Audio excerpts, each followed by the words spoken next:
अपना India, golden books का दीवाना, पढ़ाई हो जो करनी, जरा भी ना घबराना, गोल्डन बुक्स को अपनाना। अपना इंडिया, गोल्डन बुक्स का दीवाना। कक्षा विषय कोई हो, आसान समझ पाना, गोल्डन ही तो है सफलता का पैमाना। गोल्डन ही ला रहा है चेहरे पे मुस्कुराना, मैं गोल्डन का दीवाना। अपना इंडिया,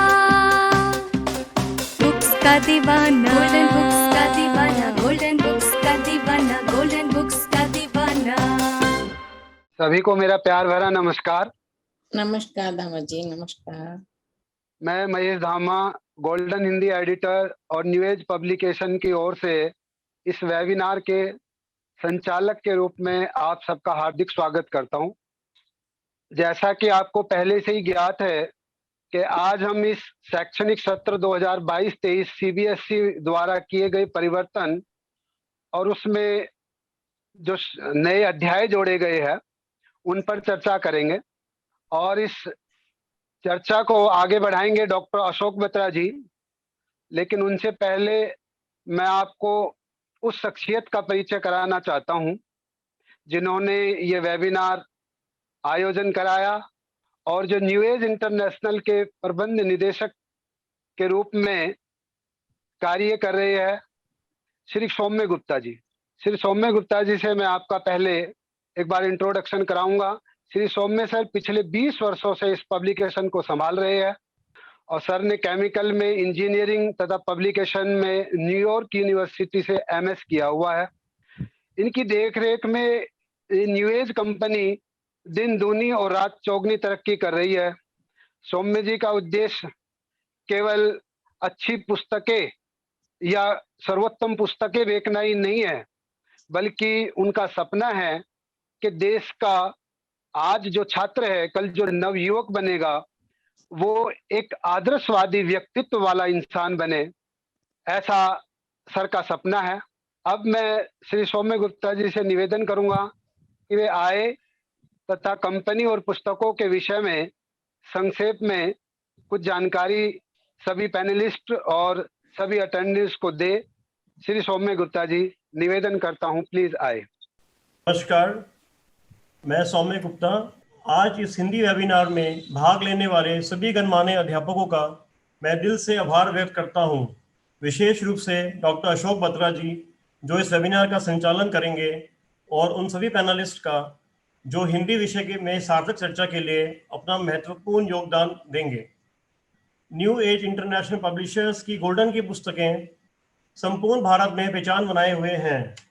गोल्डन की पुस्तकें एनसीईआरटी पर आधारित तथा सीबीएसई के नवीनतम पाठ्यक्रम पर बनी हुई है।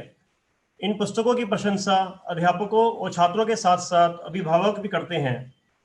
सीबीएसई के पाठ्यक्रम तथा एनसीईआरटी की पाठ्य पुस्तकों में किए जाने वाले छोटे छोटे परिवर्तन को हम समय समय पर गोल्डन की पुस्तकों में जल्द से जल्द कर देते हैं ताकि छात्रों और अध्यापकों को कोई परेशानी न उठानी पड़े।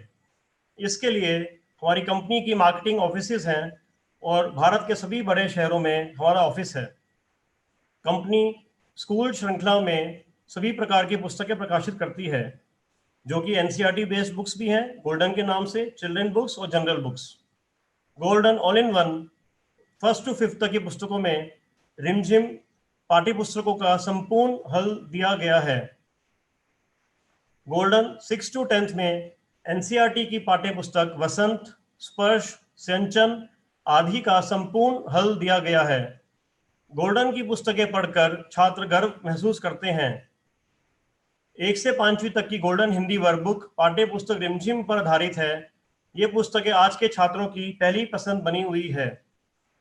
6ठी से 10वीं तक की गोल्डन हिंदी वर्कबुक एनसीईआरटी के पाठ्य पुस्तकों पर आधारित ये पुस्तकें बहुत सराहनीय हैं।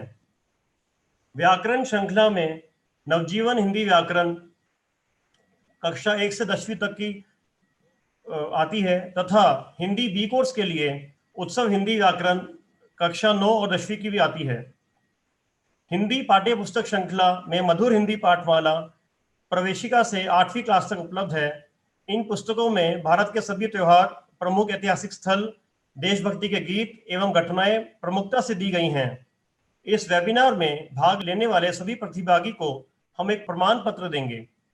सभी अध्यापकगण से निवेदन है कि वो अपने ई प्रमाण पत्र के लिए जो वेबिनार खत्म हो जाएगा तो व्हाट्सएप ग्रुप में एक फीडबैक का लिंक आएगा, कृपया उस फीडबैक लिंक से फॉर्म भर के भेजें जिसमें कि उनके करेक्ट स्पेलिंग और स्कूल की स्पेलिंग होगी ताकि सर्टिफिकेट पे कोई गलती ना रहे। स्पेसिमेन कॉपीज को प्राप्त करने के लिए हमें आपसे रिक्वेस्ट है कि आप specimen@newagpublishers.com पर अपना कंप्लीट पोस्टल एड्रेस, पुस्तक की जानकारी लिखकर भेजें। हम जल्द से जल्द किताबों को भेजने का प्रयास करेंगे, तो कृपया धैर्य बनाए रखें। धन्यवाद। महेश जी स्टार्ट करिए प्लीज। आज के इस वेबिनार में हमारे पैनलिस्ट के रूप में कई अध्यापकगण हमारे साथ जुड़े हैं। ये भारत के कोने कोने से हमारे साथ जुड़े हैं। आइए मैं उन सबका इंट्रोडक्शन आपसे करवाता हूं। श्रीमती पूनम बांगा जी फरीदाबाद हरियाणा आयसर स्कूल में हिंदी की हेड ऑफ द डिपार्टमेंट है, और श्रीमती पूनम नारंग जी हमारे साथ बेंगलोर से जुड़ी हुई है। मैम बेंगलोर में हिंदी की सेवाएं दे रही है। डॉक्टर जितेंद्र प्रताप यादव जी सर दुबरी आसाम से हमारे साथ जुड़े हुए हैं पैनल में, और श्रीमती पंकज शर्मा जी विशाखापट्टनम आंध्र प्रदेश से हमारे साथ जुड़ी हुई है। श्रीमती सुशन वी थॉमस जी केरल से हमारे साथ जुड़ी हुई है, और योगिता कपूरिया जी नोएडा उत्तर प्रदेश से हमारे साथ जुड़ी हुई है। साथियों, ये सभी शिक्षक देश के भिन्न भिन्न कोने में हिंदी कोर्स बी को पिछले कई दशकों से बच्चों को पढ़ा रहे हैं, अपनी सेवाएं दे रहे हैं, और ये सभी के सभी अपने हिंदी विषय में एक व्याकरण और भाषाविद के साथ साथ एक श्रेष्ठ मार्गदर्शक के रूप में भी कार्य कर रहे हैं। इन सभी अध्यापकों का मैं तहे दिल से इस वेबिनार में स्वागत करता हूं, धन्यवाद करता हूं कि इन्होंने अपना कीमती समय दे करके हमें कृतार्थ किया। अब मैं डॉक्टर अशोक बत्रा जी से निवेदन करूंगा कि वे आए और आज के इस 2022-23 के सेशन को अपने मुखमंडल से इन सभी अध्यापकों को और हम लोगों को समझाए कि किस तरह से इस बार जब स्कूल थोड़े ओपन हो गए हैं और फिजिकली बच्चे क्लासों में जा रहे हैं, इस बार सीबीएसई क्या करना चाहती है और किस तरीके से इस पाठ्यक्रम को आगे बढ़ाना चाहती है। तो बत्रा जी से निवेदन करता हूं कि वो आए और अपनी बात रखें। धन्यवाद Mahesh ji, new age publication का धन्यवाद। आज के इस वेबिनार में जुड़े सभी विद्वान और विदुषी पैनलिस्ट और यहाँ उपस्थित सभी अध्यापकों को सर्वप्रथम मैं अपना प्रणाम निवेदित करता हूँ। हिंदी के बारे में, अपनी आजीविका ही नहीं राष्ट्रभाषा के बारे में जब हम आपस में विचार विमर्श करने के लिए बैठते हैं तो अच्छा लगता है। आज पैनलिस्ट के रूप में फरीदाबाद से पूनम बांगा जी हैं, और बेंगलोर से पूनम जी हैं, जितेंद्र यादव जी हमारे बीच में हैं, पंकज शर्मा जी हैं, योगिता जी हैं, और एक दो नाम शायद मैं पूरी तरह सुन नहीं पाया। ये सब पैनलिस्ट हमारे साथ हैं और काफी समय से सुदीर्घ अनुभव है उनका अध्यापन का। तो उनके साथ मैं कुछ विषय आपके समक्ष रखना चाहूंगा। आज मुख्य रूप से ये विषय है कि सीबीएसई हर साल उसकी नीति है, ऐसा मैं कई वर्षों से देख रहा हूं, प्रत्येक वर्ष थोड़ा बहुत पाठ्यक्रम में परिवर्तन कर देना। यह मैं भी नहीं समझ पाता कि हर वर्ष परिवर्तन की क्या जरूरत आन पड़ती है, परंतु पिछले 2 वर्ष ऐसे जरूर गए हैं जब कोरोना की वजह से ये तय ही नहीं हो पाता था कि परीक्षाएं होंगी कि नहीं होंगी, होंगी तो ऑनलाइन होंगी, संक्षिप्त होंगी, विस्तृत होंगी, तो बहुत ऐसी स्थितियां थी। उन स्थितियों में जैसा भी बन पड़ा सीबीएसई ने परिवर्तन किए और हम उस परिवर्तन के दौर से गुजर कर बाहर निकले ही हैं। जैसे पहाड़ों से आकर अभी बस जमीन पर उतरे, अभी तक मैदान में आए नहीं है अभी। इसलिए कुछ कंफ्यूजन, कुछ संभ्रम हैं। एक बार पाठ्यक्रम ऐसा आया कि जैसे वो ऑनलाइन के हिसाब से बनेगा, फिर यूं लगा विद्यालय खुल गए हैं तो और ढंग से पाठ्यक्रम आया। परीक्षा योजना अब भी बदल सकती है। अब आप आज जो हम बोल रहे हैं, ऐसा हो सकता है 5-6 महीने बाद जब स्थितियां एकदम सामान्य हो जाएं और जो पाठ्यक्रम को कुछ रिड्यूस किया गया होगा, कुछ मैनेज किया गया होगा, कुछ कम किया गया होगा, हो सकता है वह पुनः अपने पूर्व स्वरूप पर चला जाए। फिलहाल मैं विविध परिवर्तन जो हुए हैं उसके कारण से हमारे मस्तिष्क में एक भ्रम सा खड़ा हो गया कि इस समय पाठ्यक्रम का स्वरूप क्या है। तो मैं पिछले 2-2.5 साल में जो 3-4 बार परिवर्तन हुए, उन परिवर्तनों की चर्चा करूंगा तो वे परिवर्तन फिर से आपके दिमाग में भ्रम पैदा कर देंगे। तो मैं आज क्या स्थिति है केवल उस स्थिति पर बोलूंगा। आप थोड़ा उनकी ओर बारीकी से ध्यान करें। आज का विषय है 9वीं और 10वीं, इन दोनों के बी पाठ्यक्रम में आज स्वरूप क्या है वह मैं लूंगा। लेकिन सबसे पहले जो आपके सामने ये बोर्ड पर कुछ 5 विषय आए हैं, मेरे पास मुश्किल से 45 मिनट हैं बोलने के लिए और 5 विषय हैं।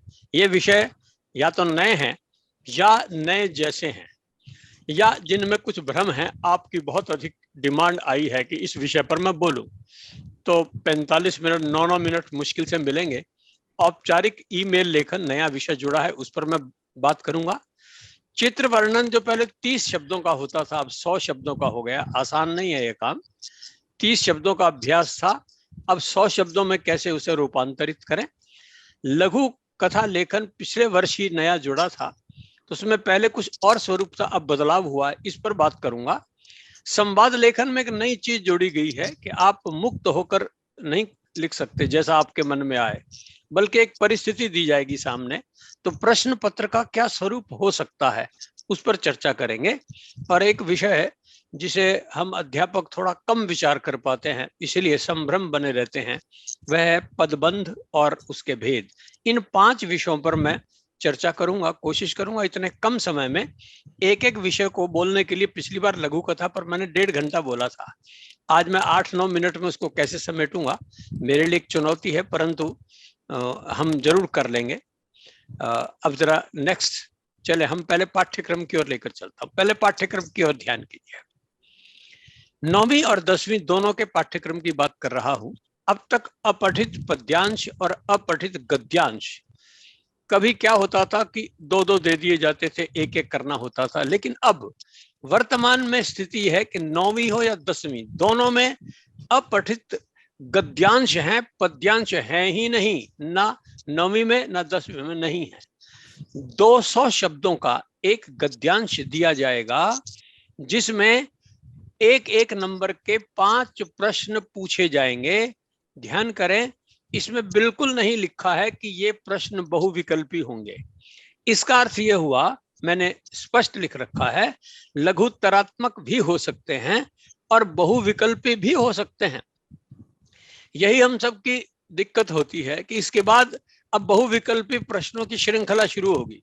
उनको देखकर हमारे मन में ये बात बैठ जाती कि शायद अपठित गद्यांश के भी जो प्रश्न हैं वो बहुविकल्पी होंगे। ये जरूरी नहीं है, क्योंकि उसके बारे में कुछ नहीं लिखा है। तो लघुत्तरात्मक भी हो सकते हैं जिसे 10 या 15 शब्दों में या 1 शब्द में उत्तर देना हो, और बहुविकल्पी भी हो सकते हैं। 9वीं में भी यही स्थिति है और 10वीं में भी यही स्थिति है। ये परिवर्तन इस जो 22-23 की परीक्षा में यही होने वाला है। इसलिए हमारी जो ये 2 पुस्तकें हैं गोल्डन, जो बी कोर्स की हैं, हमने पहले से ही ध्यान रखा है, जितने भी अनुच्छेद दिए हैं उसमें दोनों तरह के प्रश्न दिए हैं। 5 लघुत्तरात्मक भी दे रखे हैं और साथ साथ 5 बहुविकल्पी भी दे रखे हैं, क्योंकि पब्लिशर के सामने भी समस्या होती है। 3 महीने बाद परिवर्तन कर दिया जी, अब तो बहुविकल्पी आएंगे, तो क्या किया जाए। तो एक नीति अपनाई, थोड़े से पृष्ठ फालतू लग जाएंगे, 4 पृष्ठ फालतू लग जाएंगे, 3 पृष्ठ फालतू लग जाएंगे। ऐसा करें, दोनों तरह के सवाल दे दें, तो प्रत्येक अनुच्छेद के साथ दोनों ही तरह के लघुत्तरात्मक और साथ साथ बहुविकल्पी दोनों दिए गए हैं। इस दृष्टि से पुस्तक अपने आप में पूर्ण हो जाती है। बीच में पाठ्यक्रम बदलने के कारण से अधूरापन नहीं अनुभव करेंगे आप। अब चलते व्याकरण की तरफ। व्याकरण 9वीं हो या 10वीं, दोनों में ही एक ही बात है कि 21 प्रश्न पूछे जाएंगे और 16 को आपने अटेम्प्ट करना है। ध्यान करें, 21 पूछे जाएंगे। इसका सीधा सा अर्थ है कि इसमें चॉइस होगी। तो चॉइस 9वीं में अलग तरह के और 10वीं में अलग तरह के। तो मैं एक बार आपको व्याकरण पर 21 प्रश्न मैंने लिख रखा है, चॉइस होगी। 9वीं में 5 टॉपिक्स हैं, लेकिन 5 टॉपिक्स में यदि आप ये 9वीं की व्याकरण वाला पृष्ठ खोल दें तो अच्छा रहेगा। देखिए 9वीं के व्याकरण वाले पोर्शन में कौन कौन से टॉपिक्स हैं। टॉपिक बदलते रहे हैं। इस बार जो टॉपिक रखे गए हैं, क्या आप बदल सकते हैं टॉपिक जिसमें लिखे हैं 9वीं के व्याकरण के? जरा एक सेकंड, ये आ गया। शब्द और पद, अनुस्वार, अनुनासिक, उपसर्ग प्रत्यय से शब्द निर्माण, अर्थ की दृष्टि से वाक्य भेद, संधि और विराम चिन्ह। इनमें बाकी 5 में तो एक एक चॉइस है। लास्ट के 5 में शब्द और पद में कोई चॉइस नहीं है। जितने प्रश्न पूछे जाएंगे उतनों का उत्तर देना पड़ेगा। 21 सवाल होंगे, 21 में से 16 के उत्तर देने हैं। इन 6 के 6 हिस्सों में शब्द और पद एक ऐसा है जिसमें कोई चॉइस नहीं है। बाकी 5 में एक एक चॉइस होगी। 3 दिए होंगे तो 2 करने होंगे, 4 दिए होंगे तो 3 करने होंगे। अब आइए 10वीं पर। इतना बताना पर्याप्त था। 10वीं बी में, इसमें भी 21 सवाल पूछे जाएंगे। तो ये सवाल कैसे पूछे जाएंगे? ये मुहावरे जो हैं, ये 6 पूछे जाएंगे। इसका उत्तर 4 का उत्तर देना होगा। 6 यानी चॉइस जो है वो 1.5 गुनी होगी। बाकी सब में 5-5 पूछे जाएंगे और 4 का उत्तर देना होगा, यानी 21 सवाल हो गए। अब ध्यान करें, 4 को 5 से गुना करें 20, 1 21, क्योंकि मुहावरे में 6 हैं। तो ये 10वीं की व्याकरण के ये रूप है: पदबंध, रचना के आधार पर वाक्य रूपांतर, समास और मुहावरों का प्रयोग। अब आगे चलें। व्याकरण और अपठित गद्यांश पर अगर किसी के मन में कोई प्रश्न हो तो आप पूछ सकते हैं। मैं समझता हूं बहुत स्पष्ट है। 9वीं 10वीं में एक ही नीति रखी गई। अब आगे चलते हैं। अब पाठ्य पुस्तक पर चलें। इसमें देखिए, इसके भी 2 हिस्से हैं। एक हिस्सा जो पाठ्य पुस्तक में बहुविकल्पी प्रश्नों का है। एक बार जो बहुविकल्पी प्रश्न है, एक बार फिर से पिछले पृष्ठ पर चलिए जी। देखिए पाठ्य पुस्तक स्पर्श, नीचे नीचे देखिए। स्पर्श में जो पठित गद्यांश और पठित पद्यांश, अब ये पठित गद्यांश और पठित पद्यांश क्या होंगे मैं थोड़ी देर में आपके सामने रखूंगा, क्योंकि पहले पुस्तक में 13 चैप्टर, 13 या 11 12 ऐसे चैप्टर थे। इस बार यूं किया गया है कि कुछ चैप्टर हटा दिए गए हैं, 10 ही चैप्टर रखे गए हैं, 5 कविता के और 5 गद्य के। ये कौन से हैं ये अभी डिस्प्ले किया जाएगा। फिलहाल इनकी 9वीं और 10वीं की पॉलिसी एक है, वो आप अपने दिमाग में बिठा लें तो भूलेगा नहीं। जो स्पर्श पाठ्य पुस्तक है, पद्यांश पर 1 पैराग्राफ दिया जाएगा कविता का, गद्य में भी 1 पैराग्राफ दिया जाएगा, दोनों में 1 पैराग्राफ दिया जाएगा और उसमें 5 प्रश्न पूछे जाएंगे। 5 के 5 बहुविकल्पी होंगे। ध्यान कर, उसमें कोई चॉइस नहीं है, चॉइस नहीं है।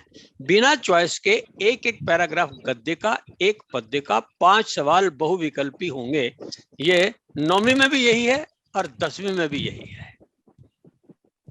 इसी तरह से 2-2 प्रश्न बहुविकल्पी पाठ्य पुस्तक स्पर्श के पद्यांश की जितने भी कविताएं आपके पाठ्यक्रम में हैं, इनमें से किन्हीं भी 2, इसमें चॉइस नहीं, किन्हीं भी 2 चैप्टर्स में एक बहुविकल्पी प्रश्न पूछा जाएगा।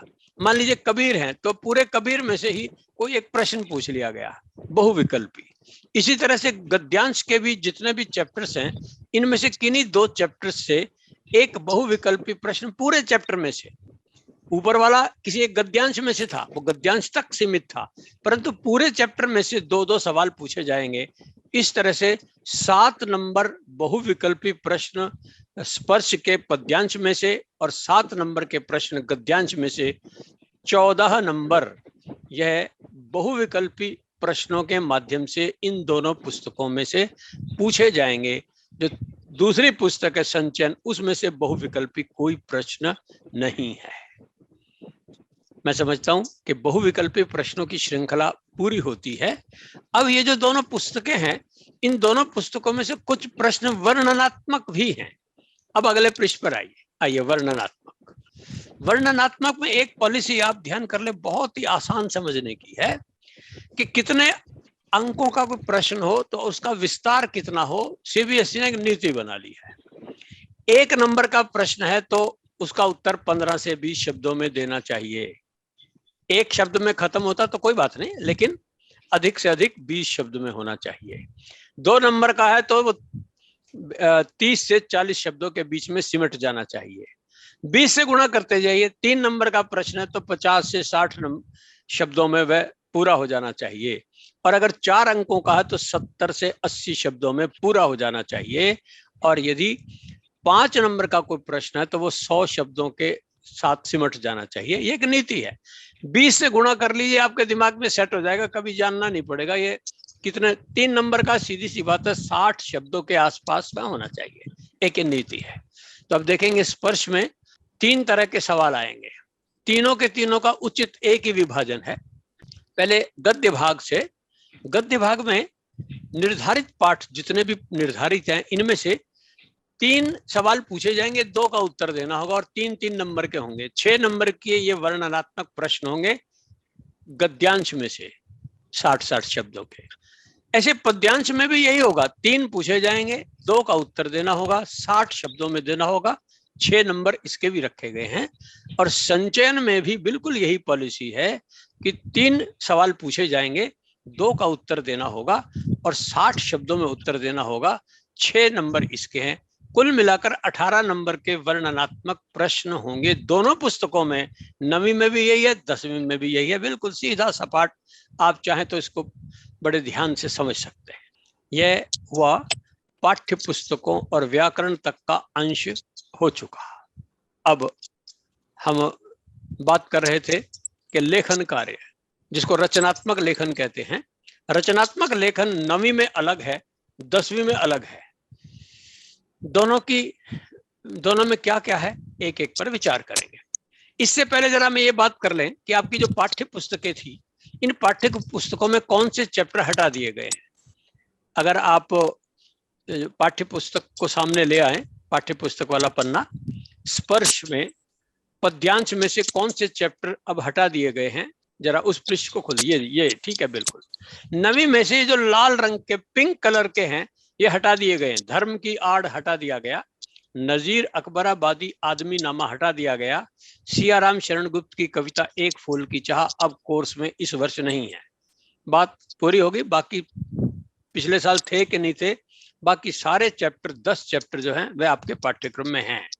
देखिए 6 तक गद्य था, 1 हटा दिया, 5 रह गए और 5 ही पद्यांश में रह गए। अब चलिए 9वीं के संचयन में ये 2 चैप्टर हैं, ये हटा दिए गए हैं, हामिद खां और दिए जल उठे। ये 9वीं के अंदर ये 5 चैप्टर हटाए गए। चलिए आगे चलते हैं, हम 10वीं में आते हैं।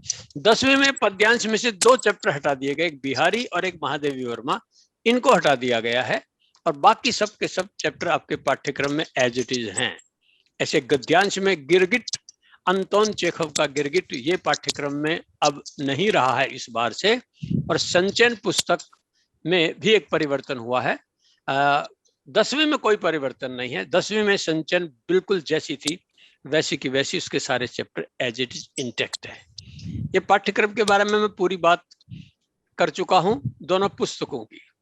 तो अब हम चलते हैं लेखन की तरफ, यानी रचनात्मक लेखन।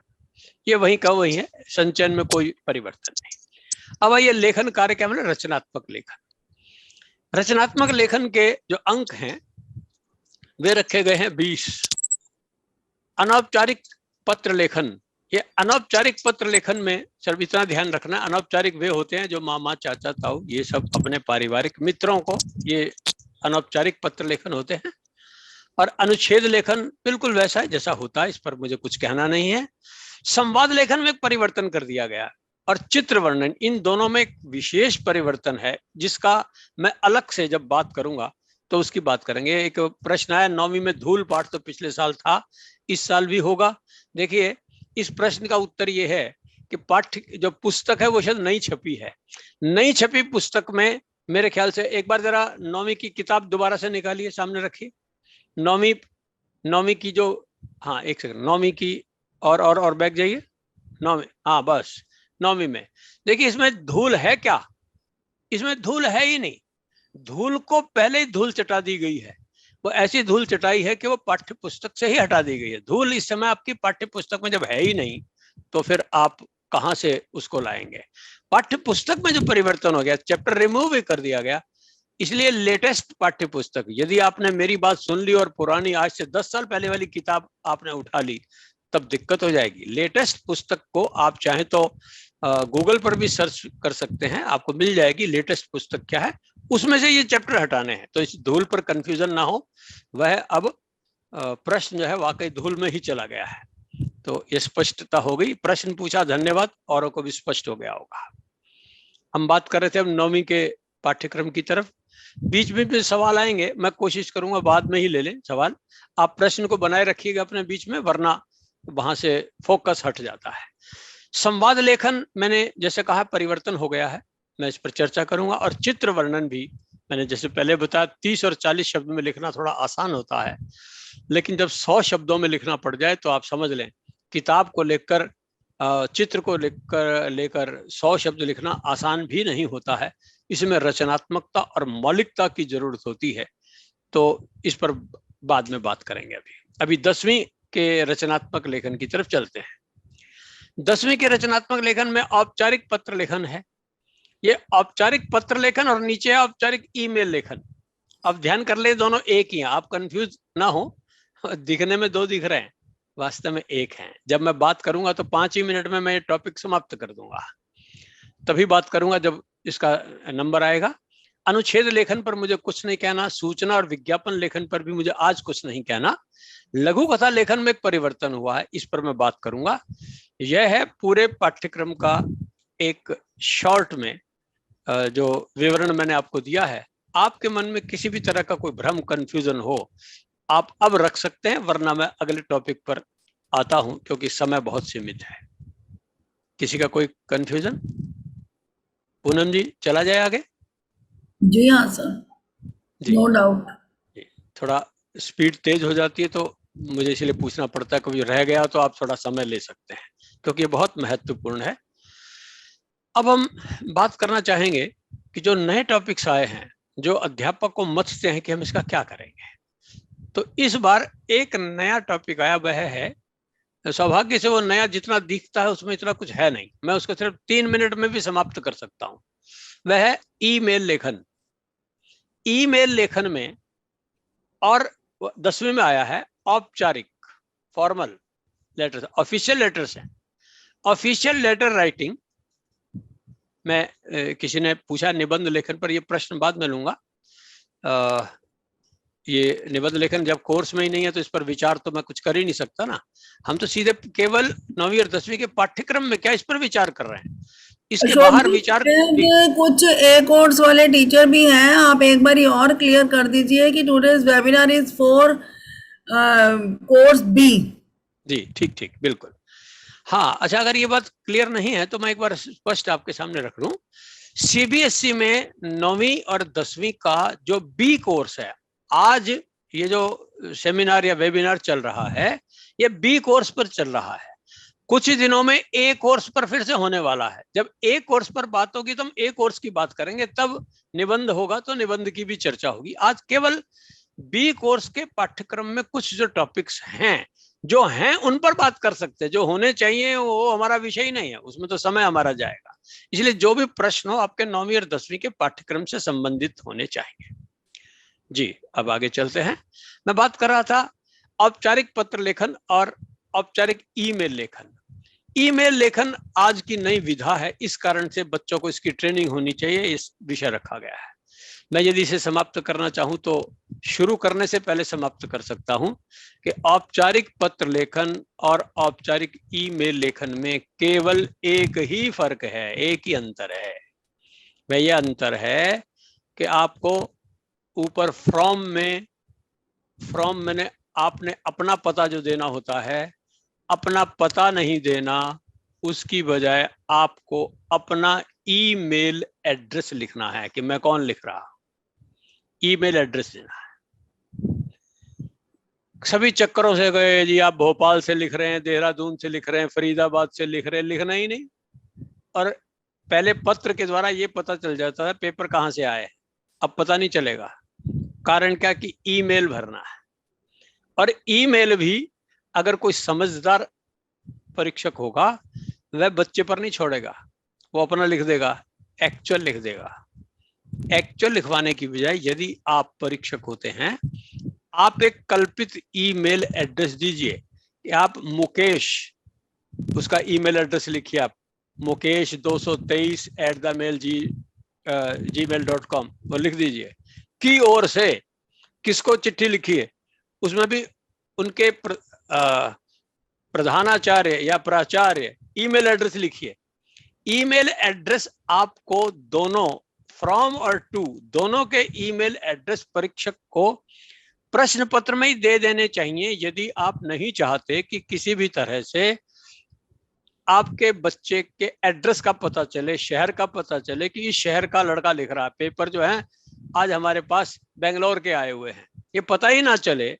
इसके लिए अच्छी बात है कि परीक्षक को दोनों फ्रॉम और टू, प्राप्तकर्ता और भेजने वाला, इन दोनों के ही ईमेल एड्रेस दे देने चाहिए। अगर नहीं देते तो बस बच्चों को इतना आपको समझाना होगा। वैसे तो आज के जमाने में बच्चे हमसे बढ़कर है इस मामले में, वो अपना ईमेल एड्रेस रखते होंगे, अपना ईमेल एड्रेस, और एक परीक्षा में उनको कौन सा ईमेल एड्रेस प्रयोग करना है यह अगर आप चाहें तो उनको ट्रेनिंग दे सकते हैं कि अपना वास्तविक लिखने की बजाय कोई एक कल्पित भी डाल सकते हैं। और जिनको भेज रहे हैं उनका भी ऐसा ईमेल एड्रेस याद करना है। फ्रॉम में अपना ईमेल और प्राप्तकर्ता में जिसको आप भेज रहे हैं उसका ईमेल एड्रेस। बाकी जैसे औपचारिक पत्र लिखते हैं बिल्कुल वैसे की वैसे लिखना, कोई परिवर्तन है ही नहीं। यदि ये केवल औपचारिक पत्र लेखन होता तो आज मैं ये विषय बिल्कुल ना लेता, क्योंकि ये बात पुरानी हो चुकी, इस पर कोई नया प्रश्न नहीं है। और आज क्योंकि ईमेल लेखन आ गया, उसमें केवल यही परिवर्तन और कोई परिवर्तन है ही नहीं। इसलिए मैंने कहा ना, मैं 3 मिनट में इस विषय को समाप्त कर सकता हूं। आपके यदि कोई प्रश्न हो औपचारिक ईमेल लेखन के बारे में तो आप कर सकते हैं, वरना मैं समझता हूं इसमें बहुत कुछ जैसा लगता है नया टॉपिक, ऐसा कुछ नया है नहीं। किसी का कोई प्रश्न हो? शायद बता जी ये कंफ्यूजन होगा कि ऊपर हमने ईमेल लिख दिया है तो एंडिंग में नीचे क्या लिखना है, प्लीज इसको क्लियर कर दीजिए। जी जी जी, एक बार दोबारा से क्या कहा आपने?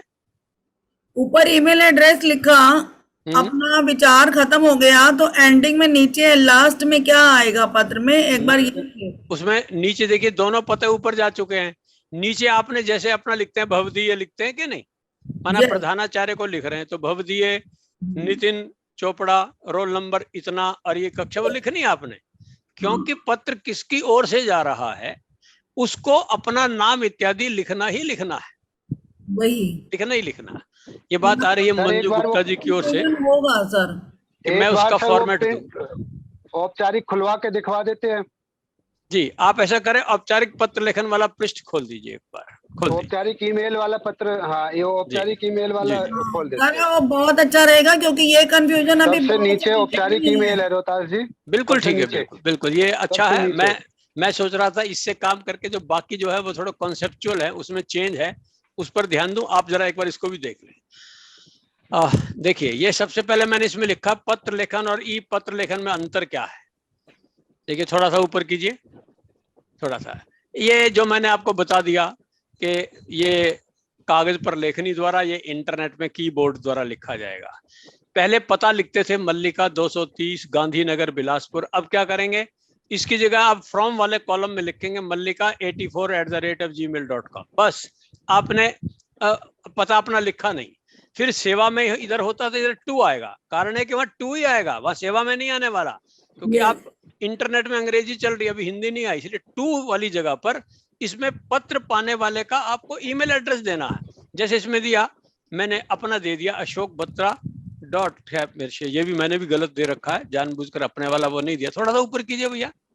हाँ देखिए, ये इसमें मुझे टू में जो अधिकारी है उस अधिकारी का ईमेल एड्रेस देना है, जिस ऑफिस में आपकी चिट्ठी जा रही है उसका एक ईमेल एड्रेस है, ऑफिशियल ईमेल एड्रेस है, वो जाएगा। बस अपने ये अग्निशमन अधिकारी मुख्य बाजार भोपाल कुछ लिखना ही नहीं है, क्योंकि इस ईमेल एड्रेस में ही पता है कि ये ऑफिस कहाँ का है, इसलिए सारे झंझट से हम पता लिखने वाली गलतियां भी सब समाप्त हो गई। आगे चलिए, विषय लिखा करते थे, विषय दोनों बिल्कुल सेम है। देखिए आप वहां सब्जेक्ट लिखा होगा, इधर पहले लिखते थे आप 2 दिन का अवकाश, बिजली ना होने की परेशानी, मोहल्ले में गंदगी, पार्क बनवाने, ऐसा करते थे आप। यही का यही आप क्या करेंगे, इंटरनेट का माध्यम अंग्रेजी में होने के कारण विषय की जगह सब्जेक्ट का कॉलम होता है, इसमें हमें हिंदी भाषा में ठीक वही विषय लिखना होता है जैसा कि सामान्य पत्र लेखन में होता है। जैसे वही जो बाईं ओर मैंने दे रखे हैं वही मैंने यहाँ लिख दिए हैं, यानी आपको बिल्कुल इसी तरह से ही जो है वो लिखा होगा। चलिए अगला पेज निकालिए। अब आइए कंपोज मेल। कंपोज मेल का मतलब है आप अपनी सामग्री लिखिए। जैसे आप विषय के बाद क्या लिखते हैं, संबोधन करते हैं, प्राचार्य महोदय, आदरणीय प्राचार्य महोदय, इसमें भी आप वही लिखेंगे, आदरणीय प्राचार्य महोदय, आदरणीय चिकित्सा अधिकारी, प्रबंधक, state bank of India, company सचिव, रिलायंस इंडस्ट्री, जो भी आपने एड्रेस देना है, एड्रेस लिखना है आपने, ध्यान करें, एड्रेस नहीं, सॉरी, संबोधन, संबोधन है। संबोधन के बाद विषय लिखेंगे, विषय का लेखन। चलिए आगे, विषय का मतलब जो बात आप कह रहे हैं, लिए ध्यान करें, आप हाथ से लिखे हुए पत्र में तो फिर भी आप हो सकता है एक आधा वाक्य ऐसा लिख जाते हो, लेकिन ईमेल में तो बिल्कुल टू द पॉइंट। जैसे कॉमर्शियल लेटर होते हैं ना, कॉमर्शियल लेटर में ये नहीं लिखना होता आशा है आप आनंद होंगे, मैं भी खुश हूं, प्रसन्न हूं, नो नो नो नहीं लिखना होता। आप अपना फ्रिज की शिकायत दे रहे हैं, आप ये थोड़ी लिखे और भाई साहब दुकानदार महोदय कैसे हैं आप, ठीक होंगे, ये कोई रिश्तेदार थोड़ी है। आपको औपचारिक पत्र में सीधा लिखना होता है कि मैंने आपसे इस तारीख को एक फ्रिज लिया था, खराब हो गया, इसको ठीक करवाएं। जैसे आपको शिकायत ऐसे करनी होती है, और कोई राम रमोवल नहीं करनी होती। इसी तरह से औपचारिक पत्र में आपको सीधे सीधे इतना ही लिखना है कि अभिवादन की आवश्यकता नहीं होती, स्पष्ट और कम से कम शब्दों में बात रखनी होती। जैसे निवेदन है कि मैं अति आवश्यक कार्य से अपने नगर से बाहर हूं, अतः आज दिनांक 23 सितंबर 2023 को विद्यालय में उपस्थित नहीं हो सकता, कृपया मुझे आज का अवकाश प्रदान करें। देखिए इसमें कुछ भी निवेदन शब्द तो किया है, अगर आप निवेदन भी ना लिखें और प्रिंसिपल को लिख रहे हैं तो प्रिंसिपल नाराज हो सकता है, ध्यान कर लेना। इतना भी संक्षेप ना हो, आप निवेदन है कि हटा दें और आप लिखें मैं अति आवश्यक कार्य से नगर से बाहर हूं। आप ध्यान करें कि जो सामने अफसर है जिसके सामने आप पत्र लिखने जा रहे हैं, उसमें विनय समाप्त नहीं होनी चाहिए, विनय तो अपनी वही रहनी चाहिए। तो विनय के लिए तो 1-2 शब्द हैं, निवेदन इत्यादि, ये तो रहेगा, परंतु और अपनी घटना बताने लगना कि नगर से बाहर हूं तो किस लिए हूं, शादी है, शादी में मेरी बुआ की है, ये नहीं लिखना है। अत्यंत संक्षेप में काम की बात लिखना और विषय समाप्त कर देना, यह आवश्यक होना चाहिए। हाँ, 100 शब्द ये आया है कि 100 शब्द हैं, 100 शब्द का विस्तार तो देना पड़ेगा, ये बात आपकी सही है, 100 शब्दों का विस्तार उसमें होना चाहिए।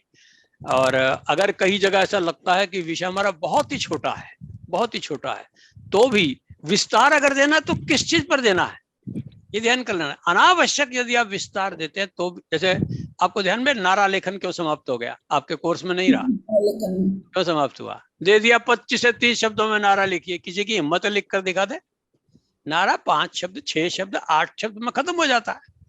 कई बार परीक्षक इस तरह की, मुझे लगता है इसमें अधिक से अधिक 100 शब्द होने चाहिए, इसमें 100 शब्द की अंतिम सीमा होनी चाहिए, 100 शब्द की न्यूनतम सीमा नहीं होनी चाहिए। अब बताइए यदि आपने इतनी बात कहनी है कि आज मैं छुट्टी लेना चाहता हूं, इसमें आप 100 शब्द बढ़ाने के लिए इसमें क्या बढ़ाएंगे आप, कृपया मुझे आज का अवकाश प्रदान करें, धन्यवाद सहित ससम्मान, आपने ये लिख दिया, ये हो सकता है मुश्किल से 40 से 50 शब्द बनते हो ये इस वाले पत्र में। वैसे मैं आपसे पूछना चाहता हूं, जब उसका विषय हो ही इतना छोटा, आप 100 शब्दों में उसको खामखा लंबा क्यों खींचेंगे? मुझे ऐसा लगता है हम सब अध्यापक हैं, मेरा यहाँ काम आपके सामने केवल मक्खी पर मक्खी मारना नहीं है, सोचने के लिए आपको विवश करना भी है। आप और हम भी सोचे, जब हम परीक्षक होते हैं तो उस विषय में अगर शब्दों की सीमा थोड़ी इधर उधर होती है तो हमें एक तो ये ध्यान रखना चाहिए, बच्चे को उतनी छूट देनी चाहिए। इसलिए 100 शब्द की अधिकतम सीमा माने आप, इतने में अपना पत्र पूरा होना चाहिए। अभी एक किसी ने प्रश्न पूछा, वो तो लेटर राइटिंग हो जाएगी। मैं अभी आपसे कहना चाहता हूं, औपचारिक पत्र लेखन की विषय सामग्री में और सामान्य पत्र में कोई फर्क है ही नहीं। आप कोई हो तो मुझे समझा जरूर दीजिएगा, मैं समझना चाहूंगा। अगर किसी को लगता फर्क है तो मुझे आज जरा थोड़ा सा इस पर चर्चा चाहे तो कर सकते हैं। नया विषय शुरू हो जाएगा लेकिन बहुत काम का होगा। ऐसी किसी के भी मन में बात आती है, मेरा टेलीफोन हमेशा खुला रहता है। नए विषय पर आप 24 के 24 घंटे हम बात कर सकते हैं, इस पर चर्चा कर सकते हैं। लेकिन मैं जितना समझा सार रूप में आपसे बता दिया था कि औपचारिक ईमेल पत्र लेखन में केवल एड्रेसेस फ्रॉम और टू ये और तरह करेंगे, बाकी सब कुछ वैसा रहने वाला है जैसा कि औपचारिक पत्र लेखन में होता है। चलिए अब हम एक दूसरे ये आगे है। एक यदि आप मिनट बत्रा जी, 1 मिनट। अभी एक क्वेश्चन आया था कि क्या ईमेल बॉक्स में होगा या नहीं। मेरे विचार से तो दोनों तरह से नंबर तो नहीं कटेंगे, बच्चा ओपन लिखे या बॉक्स बनाए, कोई फर्क नहीं पड़ेगा। हाँ, बॉक्स यदि आप बना देते हैं तो ठीक है, अगर नहीं बनाते हैं तो भी इसको सीरियसली नहीं लेना चाहिए। Yes sir. अच्छा सवाल पूछा। देखिए हम सब लोग अध्यापक, मुझे याद है मेरे समय में ये होता था, कोमा लगाया नहीं लगा इसके इतने नंबर काट लेना, बाईं और दाईं ओर के भी नंबर काटते थे। परंतु ध्यान करें ये फिर भी फैशन है और कुछ नहीं है। अगर कॉलम नहीं बना और वो नहीं बनाता तो इसके आप अंक ना काटें, बिल्कुल भी। बना देता तो ठीक, जैसे विज्ञापन में होता है। आपकी जानकारी के लिए विज्ञापन पर बहुत सारे सवाल पूछे जा रहे हैं। आप सीबीएसई का जो सिलेबस आया है, सिलेबस से पहले 5 पेज और भी आए होते हैं, उन 5 पेजेज में पढ़ लेना। हर एक में दे रखा है विज्ञापन लेखन में क्या उम्मीद करते हैं, वो स्पष्ट लिखा है। विज्ञापन लेखन में एक बच्चे की परीक्षा शब्दों की होती है। चित्र बनाए या ना बनाए, बना दे तो ठीक, नहीं बनाए तो कोई फर्क नहीं पड़ता। कारण आप भाषा के अध्यापक है, आपको ड्राइंग टीचर नहीं है, आप डिजाइनर नहीं है। आप बच्चे की डिजाइनिंग की हम नहीं ले रहे परीक्षा। ऐसे ही यहां पर भी मैं कहूंगा कि कॉलम बनाए कि नहीं बनाए, इस बात को आप फॉरगो करें, इस बात को आप छोड़ें। उसने लिख दिया है फ्रॉम अंग्रेजी में लिखे, ध्यान करें, फ्रॉम अंग्रेजी में जरूर लिखे, वहां टू की जगह सेवा में ना लिखे, टू ही लिखे। क्योंकि आप जब लिखने जा रहे हैं या तो अपने लैपटॉप पर लिखेंगे या अपने मोबाइल पर, दो ही आपके पास माध्यम है। यदि आपने ईमेल लिखना है, अगर मोबाइल पर लिखेंगे तो 4 कॉलम आते हैं, लैपटॉप पर लिखते हैं तो 2 कॉलम आते हैं। तो आप उन्हीं 2 कॉलम्स का यूज करना है बस, फ्रॉम और टू का, और कोई कॉलम आपको प्रयोग नहीं करना चाहिए। और अगर कोई फाइल जोड़ने की है, फाइल दरअसल आपके यहाँ आएगी ही नहीं, इसलिए इसको छोड़ दिया जाए फाइल वाले प्रश्न को। ये अति विस्तृत यानी विस्तारित बात है, इस विषय को हम चाहें तो छोड़ सकते हैं। मैं समझता हूं कि आपकी जो जिज्ञासाएं इससे संबंधित थी मूलतः वे इसमें आ गई। मेरे पास 4 विषय और इम्पोर्टेंट हैं, यदि आप कहें तो उस पर आप लोग कितना भी विचार करें, दो बातें मैं हो सकता जोड़ सकूं, इस कारण से मैं उन विषयों पर आना चाहूंगा। समय जिस ढंग से भागा जा रहा है, मैं दूसरे विषय पर आता हूं। जरा अगला विषय निकालिए। आज हमने जिस पर बात करनी है इसको छोड़ दीजिए, लघु कथा पर बात कर लेते। पहले पिछले साल लघु कथा पर मेरे 2 सेमिनार हुए, जिसमें पूरे देश से बहुत अध्यापक आए और उन्होंने उस सारे वक्तव्य का स्वागत भी किया। और उस समय मैं कह सकता था, बाजार में जितनी भी किताबें थी मैंने उस सारी किताबों को पढ़ा तो मुझे लगा कि सच में जो सीबीएसई चाहता वो उसको समझे ही नहीं थे। और वो मुझे तब भी लगता था होगा कैसे, यही हुआ। अगले साल बदल दिया गया। मुझे तब लग रहा था बहुत कठिनाई आएगी अध्यापक को, और देखिए तो परिवर्तन हो गया। क्या था लघु कथा में पिछली बार ये दिया था कि आपको परीक्षा में कहानी शुरू कर 2 वाक्यों में शुरू कर दी जाएगी। उस रात मैं सड़क पर जा ही रहा था कि, बस आगे छोड़ दी जाएगी, शुरू कीजिए आप कहानी। ऐसा था, कहानी को स्टार्ट करके छोड़ देना था और आगे विद्यार्थी को कहानी आगे बढ़ानी थी। ये कठिन काम था, मुझे तब भी लग रहा था कठिन काम था। तो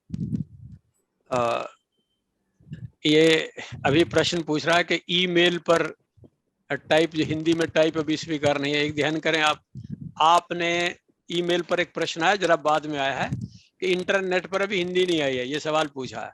मैं केवल इनका उतना ही उत्तर दूंगा जितना कि अपेक्षित है।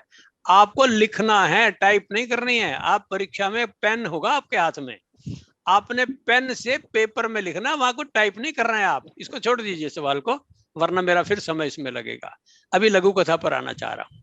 इस बार लघु कथा में यह कह दिया गया है कि आपके सामने टॉपिक आएगा, शीर्षक, एक शीर्षक दिया जाएगा। इस शीर्षक के आधार पर कहानी लिखिए 100 शब्दों में, या कोई स्थिति दी जाएगी, कोई स्थिति दी जाएगी, या शीर्षक दिया जाएगा, या विषय दिया जाएगा। विषय कैसे दिया जा सकता है? सद्भावना, माता पिता के प्रति प्रेम, श्रद्धा, बच्चों के प्रति दया, या इस तरह का पर्यावरण प्रदूषण, या प्लास्टिक का प्रयोग छोड़ें। पिछली बार लघु कथा मैंने विषय लिया था, उसको छोड़ देता हूं। अब क्योंकि ये कह दिया गया है कि कोई शीर्षक आएगा या कोई स्थिति आएगी, तो शीर्षक को देखकर लिखेंगे। आगे सद्भावना आ गया। अब पहले तो कम से कम ये तो था कि मैं पार्क में जा रहा था कि देखा एक बूढ़ा व्यक्ति लाठी के सहारे चल रहा है।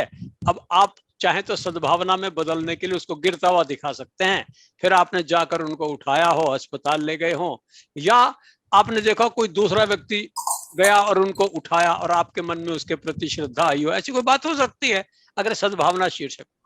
लेकिन बड़ा काल्पनिक हो गया है। पहले कम से कम जो कहानी शुरू कर दी जाती थी, डायरेक्शन तो दे दी जाती थी, लो चलो शुरुआत कर दिए।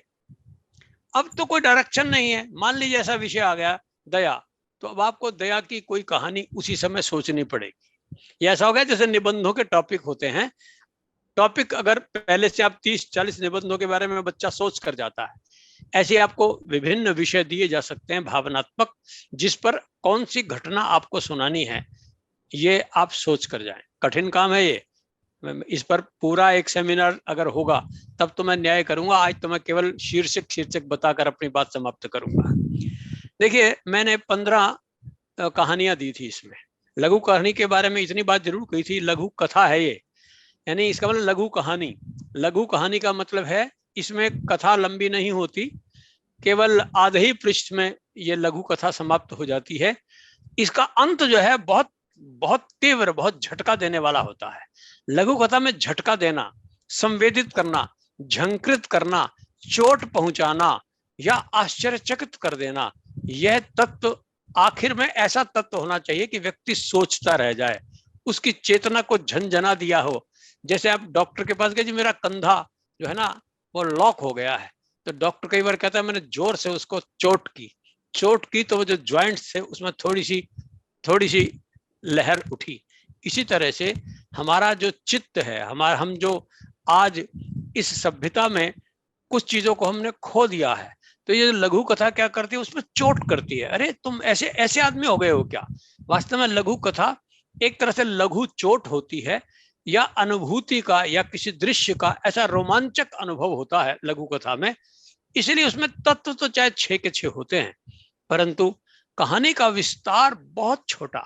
संवाद जरूर होने चाहिए, लेकिन बहुत छोटे, ऐसे छोटे संवाद होने चाहिए। मैं आपको एक दिखाना चाहता हूं, थोड़ा सा आगे कीजिए, संवाद वाला जरा निकालिए।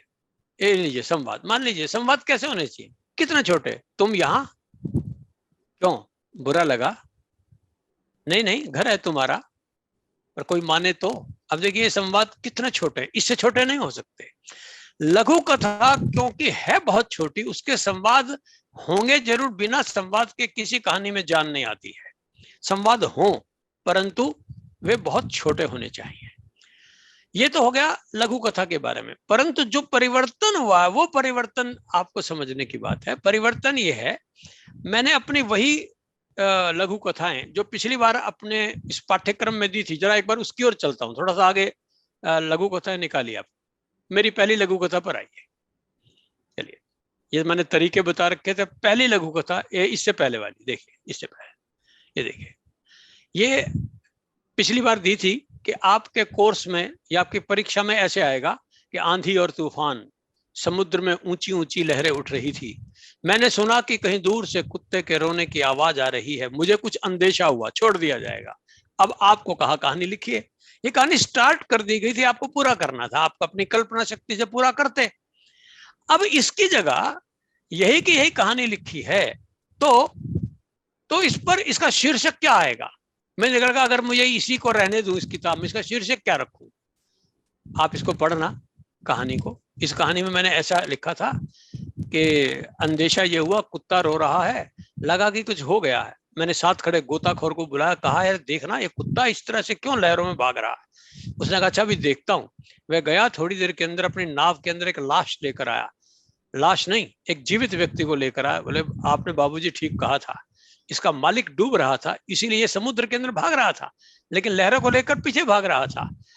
तो अब मैंने संवाद के द्वारा उसको किस तरह से किया वो अलग बात है। उसने कहा ये तो लगता कुत्ता जैसे मानो पिछले जन्म में इनका बेटा रहा हो। मैंने कहा बेटा नहीं, बेटे की वजह से तो डूब नहीं जा रहा था, ये कुत्ता ही ठीक है। ये कहानी मैंने दी थी। अब अगर ये कहानी आए, परीक्षा में पूछी जाए, तो इसका शीर्षक ऐसे आ सकता है, कुत्ता है आदमी नहीं। या शीर्षक आ सकता है स्वामी भक्ति, या आ सकता आदमी और कुत्ता, कुत्ता और बेटा। 4 टॉपिक्स मैं सुझा रहा हूं, इन चारों में से कोई भी टॉपिक आए तो आप यही कहानी यही लिख सकते हैं। यानी अब क्या होगा, शीर्षक दिया जाएगा और शीर्षक के हिसाब से आपको कहानी की कल्पना करनी होगी।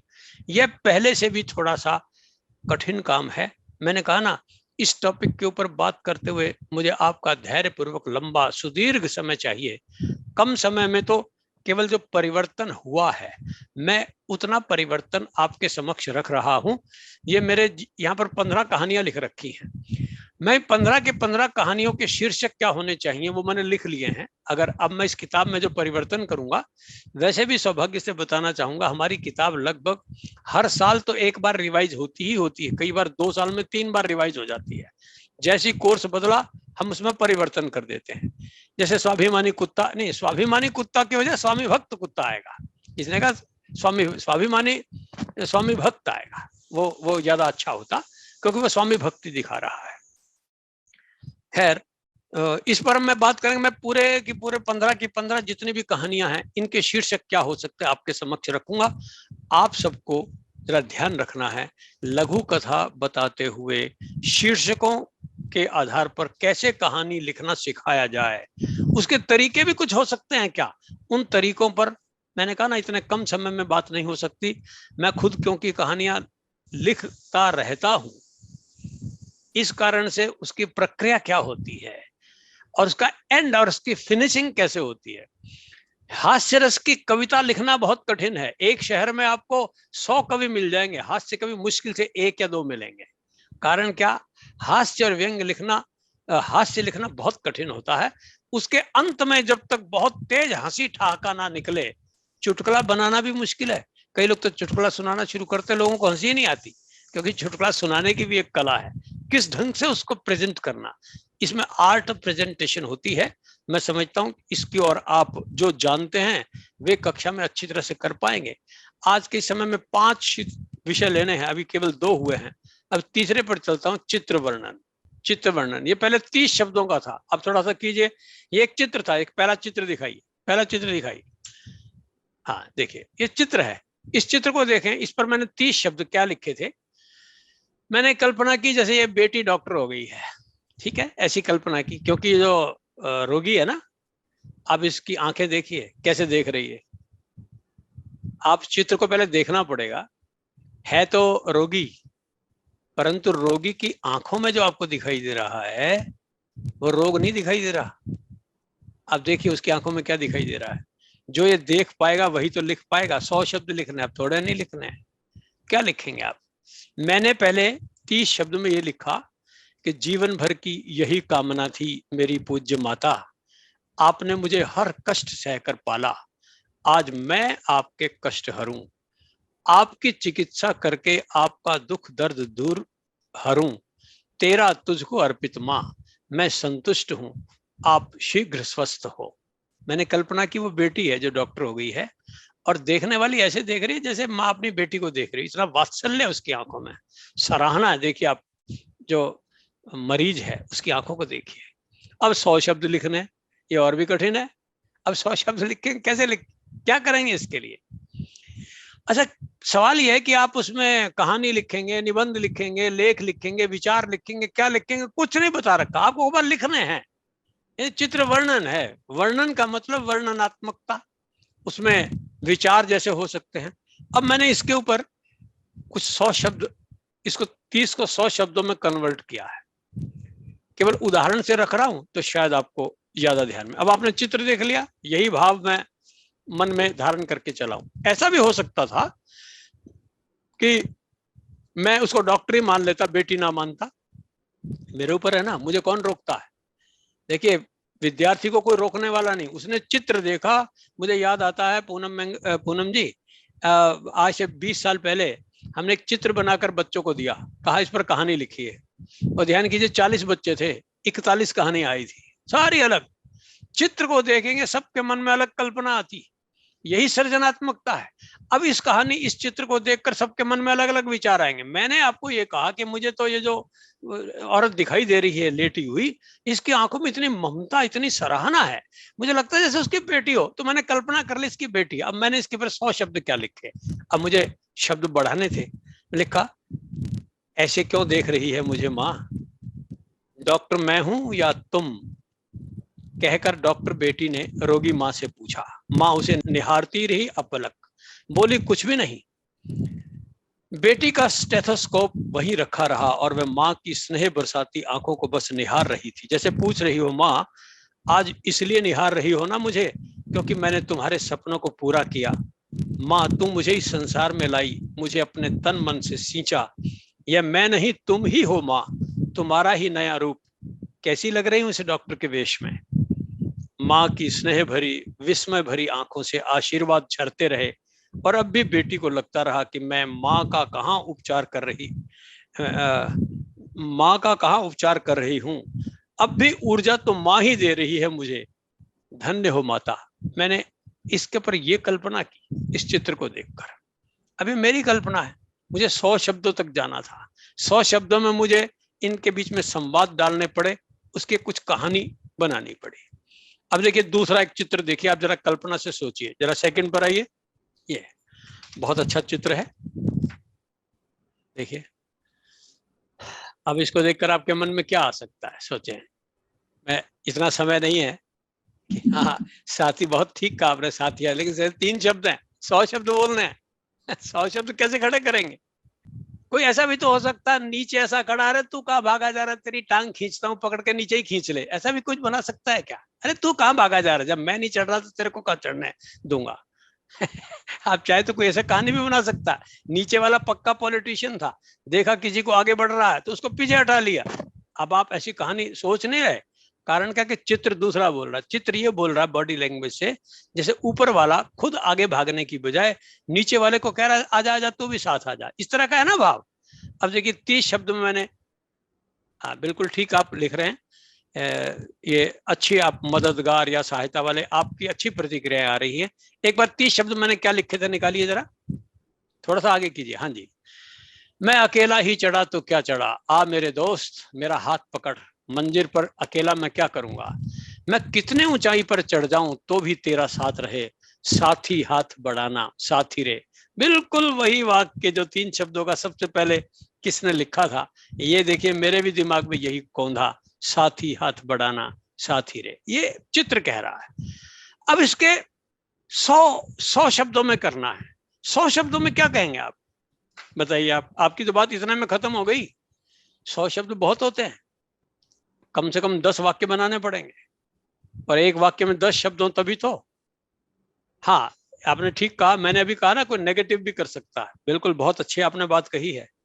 देखिए, ये प्रश्न पूछा है जी, 100 शब्द तो बहुत अधिक हैं, चित्र ना होकर कहानी लेखन हो गया। अब मैं क्या करूं, परीक्षक ने दे दिया 100 शब्द, अब अंक आपको तो 100 शब्द। 5 हैं। देखिए, पत्र लेखन तो है नहीं, पत्र लेखन में तो फालतू की बात लिख नहीं सकते। इसमें तो कहा जा रहा है इस चित्र को देखकर कहानी बनाइए। सीधे सीधे आपको कहानी बनाने के लिए या बात बनाने के लिए प्रेरित कर रहे हैं, उसमें फालतू भी होगी तो होगी। अब देखिए, मैंने इस पर क्या लिखा अभी आपके सामने रख रहा हूं, केवल उदाहरण के लिए रख रहा हूं, बाकी तो आप में से कई मेरे से ज्यादा सशक्त साहित्यकार होंगे। देखिए, मंजिल पर जरा वो चित्र भैया नीचे कीजिए, चित्र नीचे कीजिए, क्योंकि मैं, हाँ बस बस, देखिए, मंजिल पर अकेले कूदते फलंगते चढ़ते जाना सरल है, आसान है। कौन नहीं चाहता उन्नति की सीढ़ियां चढ़कर आसमान में ध्वज लहराना, परंतु वहां क्या होगा, नित्य अकेलापन, साथी विहीन, मित्र पीछे छूट गए, दोस्त नीचे रह गए, मैं सफल वे विफल, मैं आगे मेरे अपने पीछे, छी यह तो स्वार्थ है। अपना हाथ बढ़ा, जो साथी 2 कदम पीछे रह गए उन्हें भी साथ ले, कदम से कदम मिला, साथी के साथ चलना और भी मधुर है और रोमांचक भी। उसके लिए अपने कुछ कदम मंथर भी करने पड़े तो कर, कल का क्या पता, हो सकता है यह नीचे वाला साथी तुमसे आगे हो और तुम्हारी ओर ऐसे ही हाथ बढ़ा रहा हो। वो गीत सुना है ना, साथी हाथ बढ़ाना, मैं फिर वहीं पहुंच गया, साथी हाथ बढ़ाना। अब ये 100 शब्द में मैंने वही बात इसको लंबी कर दी, अपने लिए जिए तो क्या जिए, ये भी अच्छा है। यानी इस तरह के भाव देकर, ये अब नए कोर्स में जो नई तरह की चीजें आई हैं, मेरे यहाँ पर भी बहुत सारे चित्र थे और इनके वर्णन थे। मैंने बताया ना, मैं महेश जी से कहना चाहूंगा, ये जो आपने 5 टॉपिक दिए ना और कहा है कि ये 1.5 घंटे में, 1.5 घंटा भी क्यों, मेरे जिम्मे तो 45 ही मिनट में थे। ये तो गागर में सागर भी नहीं है, कम से कम वो गागर तो है, आप तो चम्मच में सागर समेटना चाह रहे हो। जब गागर में नहीं आ सकता तो मेरे चम्मच में क्या आएगा 45 मिनट में। ये 5 दिन का काम है ये, तब जाकर ये विषय पूरी तरह से कहीं उसकी युक्तियां समझने होती हैं। बिना युक्तियों के केवल ऊपर से निकल जाना, इससे बात बनती नहीं है। एक अधूरी अतृप्ति सी मुझे है इस विषय को रखते हुए, परंतु क्या करूं, 2 टॉपिक्स और हैं, उन 2 टॉपिक्स पर आऊंगा। जरा नेक्स्ट पर चलिए, आपके प्रश्नों का समय बाद में रहेगा। नेक्स्ट चलें जरा। अगला टॉपिक था संवाद लेखन। संवाद लेखन में इस बार एक नई चीज जोड़ दी गई है, वह है स्थिति के अनुसार संवाद लिखना।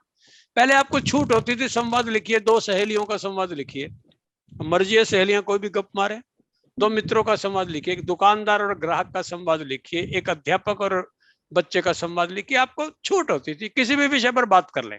अब क्या होगा, एक स्थिति दे रखी होगी आपको, एक कहानी के कुछ शब्द दे रखे, इसका संवाद बनाइए, हाँ, दी गई परिस्थिति के हिसाब से। अब आप, मैं इस विषय को और ढंग से ले लेता हूं, इतना मुझ पर समय नहीं है कि मैं खोज कर आपको वो पृष्ठ ढूंढ कर लाऊं।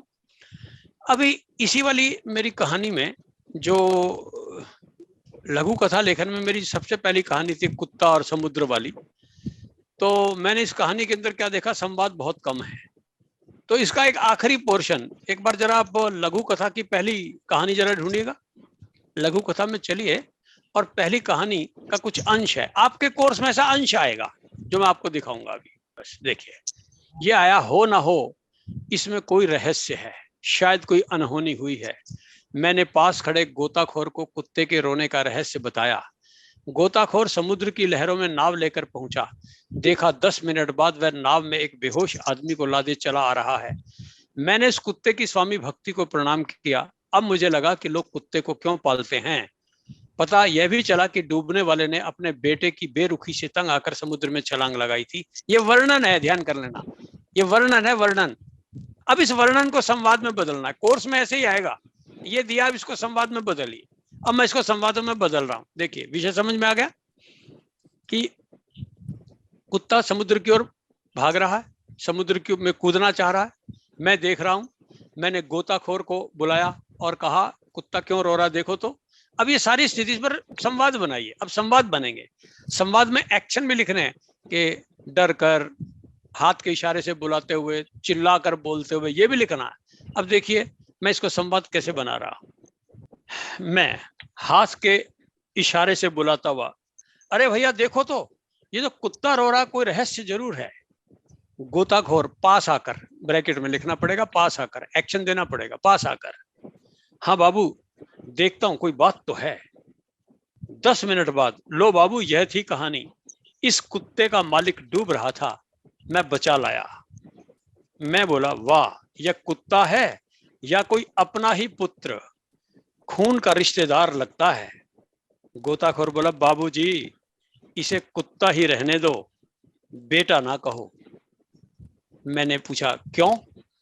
गोताखोर बोला अपने नालायक बेटे की छीना झपटी के कारण ही तो यह आदमी खुदकुशी कर रहा था। ये मैंने संवाद बना दिया।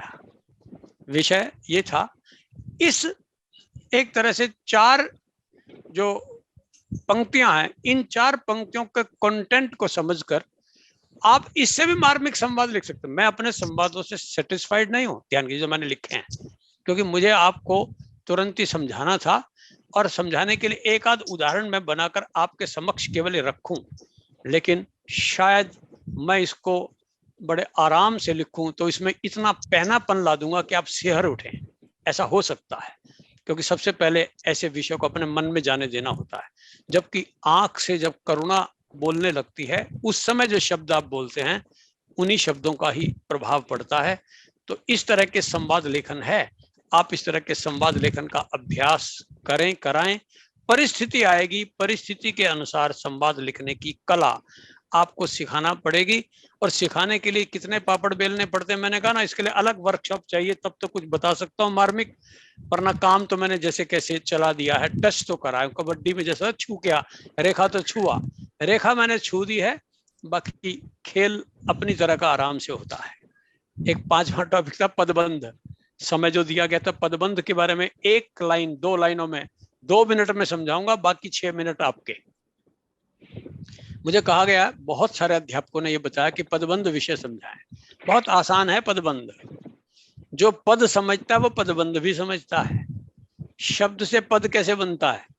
शब्द पाया जाता है डिक्शनरी में, बाहर होता है शब्द, और जब वो जैसे डब्बा खड़ा है रेलवे स्टेशन पर, तो ये तो हो गया डब्बा। जैसे वो डब्बा गाड़ी में जुड़ा, तो अब आप डब्बे को ये नहीं कहते डब्बा है, क्या कहते हैं गाड़ी है, वो गाड़ी हो जाता है। ध्यान कर लेना, वही डब्बा जो अकेला खड़ा था वो तो होता है रेल का डब्बा, वो तो होता है शब्द, लेकिन जब वो गाड़ी के अंदर जुड़ गया तो वो बन गया रेलगाड़ी, वो हो गया पद। ध्यान कर ले, शब्द और पद में ये फर्क है। जब कोई शब्द वाक्य में प्रयुक्त हो जाता है तो पद कहलाता है। ओके, यहां तक तो आप समझते हैं। ये पदबंध क्या है? पदबंध सीधी सी बात है कि 8 तरह के शब्द होते हैं, 5 विकारी 5 अविकारी, समझते हैं ना आप? संज्ञा सर्वनाम विशेषण क्रिया विकारी और बाकी क्रिया विशेषण इत्यादि अविकारी। ठीक, आप 8 की जगह 5 मान लें इसे, पहले बात तो मान लें, मेरी इतनी बात मानने समय नहीं है, इतनी बात मान लें। 4 तो विकारी शब्द हो गए, संज्ञा सर्वनाम विशेषण और क्रिया, 4। अब 5वें चारों को एक ही नाम दे दें, क्रिया विशेषण। बस 5 तरह के पद होते हैं, मान लें आप। अब ध्यान करें, ये जो 5 तरह के पद हैं, इन्हीं 5 तरह के पदबंध भी होते हैं। पदबंध का मतलब ये है, जब कोई अकेला शब्द किसी पद का काम करे, संज्ञा का काम करे, किसी सर्वनाम का काम करे, अकेला करे, सिंगल, तब तो वो कहलाता है पद। पर अगर 2 या 3 मिलकर उसी संज्ञा का काम करें तो पदबंध। बस सीधी सी बात, ज्वाइंट। जब इकट्ठे 2-3 शब्द मिलकर एक संज्ञा का काम करें तो पदबंध कहलाता है। सर्वनाम अकेला, वह जा रहा है, तो वह हो गया सर्वनाम पद।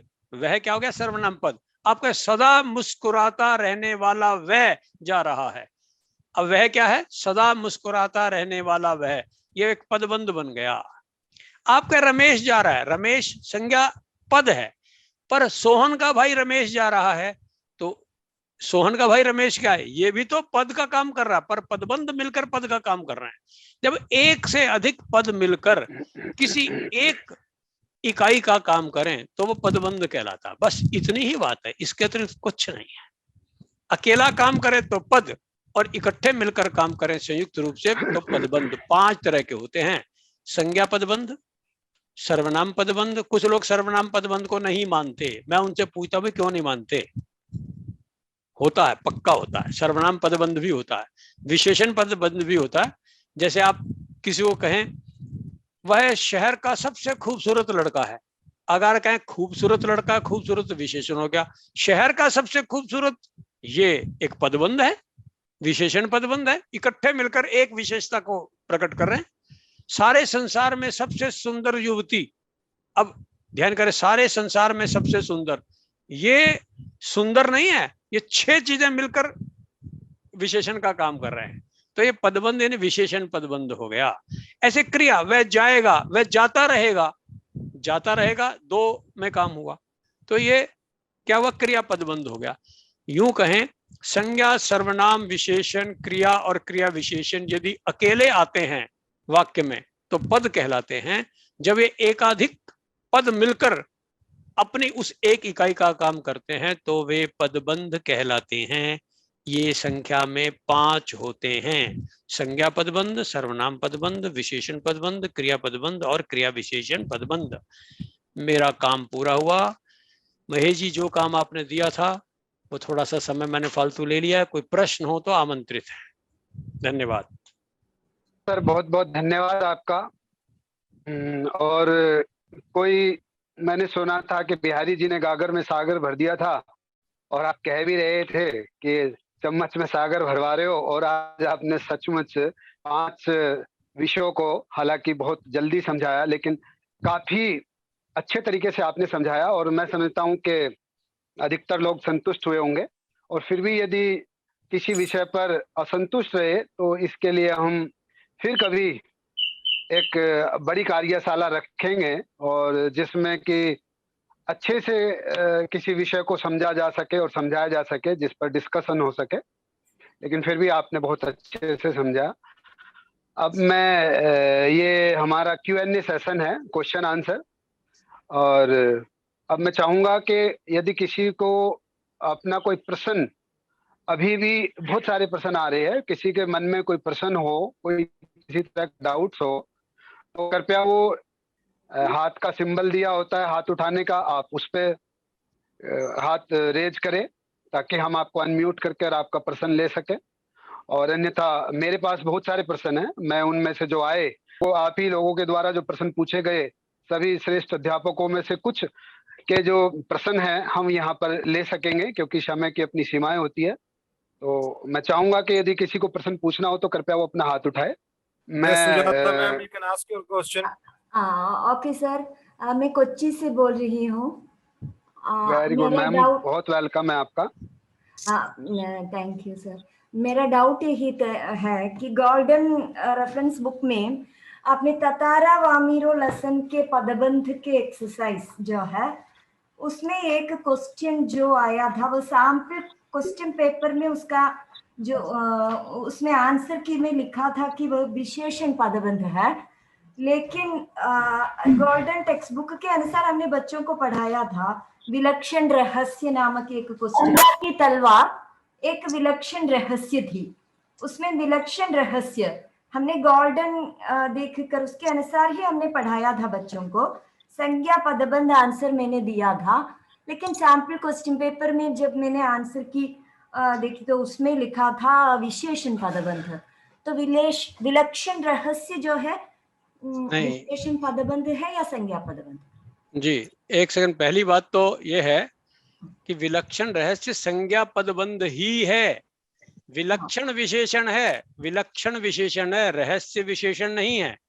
और जब विलक्षण रहस्य कहते हैं तो रहस्य शब्द मूल है, विलक्षण विशेषण उस पर आश्रित है। ध्यान करें, विलक्षण रहस्य ये संज्ञा पदबंध ही है। ये विशेषण पदबंध अगर कोई कहता है तो उसको स्पष्ट नहीं है, वो गलती पर वो है, हम नहीं है। ओके, सैंपल क्वेश्चन पेपर में ऐसा देखा था इसीलिए। ठीक, हाँ जी हाँ जी, यही कह रहा हूँ कि वो संज्ञा पदबंध है, विशेषण पदबंध नहीं है वो। Thank you.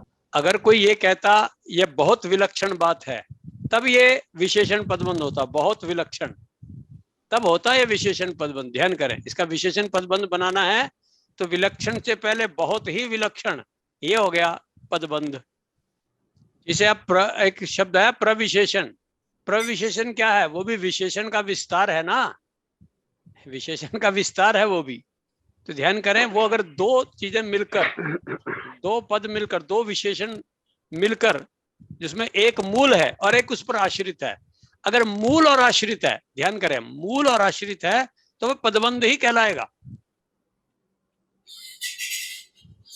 सुंदर विशेषण पद है, बहुत सुंदर, यह विशेषण पदबंध है, बहुत आश्रित है सुंदर पर, वह बहुत सुंदर लड़की है। ध्यान कर लेना, आप सुंदर नहीं हटा सकते, सुंदर हटाइए क्या होगा, वह बहुत लड़की है, कोई बात ही नहीं बनी। सुंदर मूल है, बहुत उसका विस्तार है, वह अत्यंत बहुत, ये सब उसके विस्तार है, इसीलिए वो विशेषण पदबंध है। यानी समझना भी पड़ेगा क्यों है, इसीलिए ना आमने सामने क्लास होती है, कितना भी टाइम है, फिर तो संतुष्टि ज्यादा होती है।